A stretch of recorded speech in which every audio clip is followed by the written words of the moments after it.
Kapitulli 15. Të gjithë ta gramblesit dhe mëkatarët po i afroheshin Jezuit për ta dëgjuar.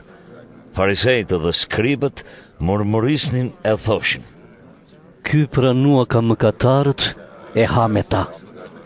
Atëherë Jezu ju tregoi këtë shëmbëlsyrë: Cili nga ju nëse ka 100 dele dhe njëra prej tyre i humb, nuk i lë të 99 në shkretë të tjerë për të kërkuar atë që ka humbur, derisa ta gjej. Dhe kur e gjen, e ngarkon mbi shpatulla i gëzuar. Pasi kthehet në shtëpi, mbledh miqtë e vet të afërmit, e u thot: Gëzohuni me mua, se e gjeta delen që më kishte humbur. Unë po ju them se kështu ndodh edhe në qiell. Aty ka më shumë gëzim për një mëkatar që pendohet, sesa për 99 drejt që nuk kanë nevojë të pendohen. Ose përsëri, nëse një grua ka 10 monedha argjendi dhe njëra i humb, a nuk shkon e ndez një kandil për të ndriçuar shtëpinë, që të kërkoj me kujdes derisa ta gjej? E pasi e ka gjetur, thërret shoqet e saj e fqinjat e u thot: Gëzoni me mua, se e gjeta monedhën që më kishte humbur. Unë po ju them, kështu gëzohen edhe engjëjt e Perëndis për një mëkatar që pendohet.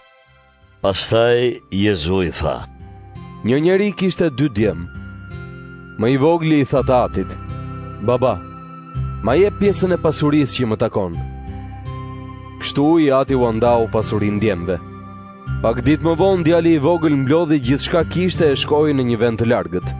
Atje ai e çoi dëm pasurinë duke jetuar në shturje, dhe si shpenzoi gjithçka, në atë vend ra një zi e madhe buke, dhe ai filloi të mbetej pa gjë. Atëherë shkoi e gjeti punë te njëri nga qytetarët e atij vendi, dhe ky e dërgoi në ara që të ruante derrat. Atje do të kishte dashur shumë të ushqej me lendet që hanin derrat, por askush nuk ja jepte. Si erdhi në vete tha: Shumë nga punëtorët e timati kanë buke u tepron, ndërsa unë këtu po vdesurie. Do të çohem, do të shkoj tek i mate, do t'i them: Atë, ka mëkatuar kundër qiellit dhe para teje. Nuk jam më i denjë të quhem biri yt. Më mbaj si një nga punëtorët e tu. Kështu u nise shkoi tek i ati. Por ndërsa ishte ende larg, i ati e pa dhe ndjeu dhe mshuri për të.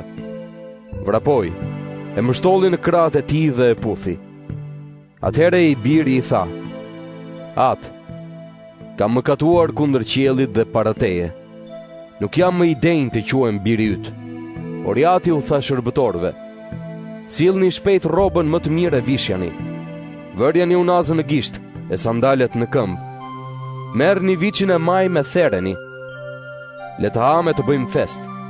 Se ky biri im kishte vdekur e u ngjall, kishte humbur e u gjet. Dhe filluan të festonin. Djali i tij më i madh gjendej në ar. Kur erdhi dhe ju afrua shtëpisë, dëgjoi muzikë valle. Atëherë thiri njërin nga shërbëtorët, edhe e pyeti se çfarë po ndodhte.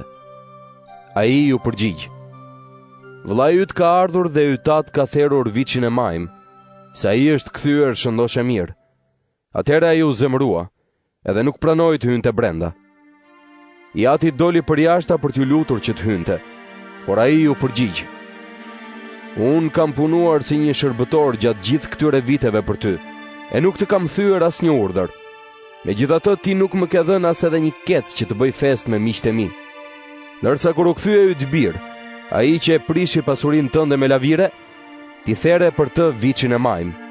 Pastaj i ati i tha: Bir, ti je gjithmonë me mua, e gjithçka që kam unë është edhe e jotja. Por ne duhet të festojmë, të gëzohemi, se vllai yt kishte vdekur e u kthye në jetë. Kishte humbur e u gjet,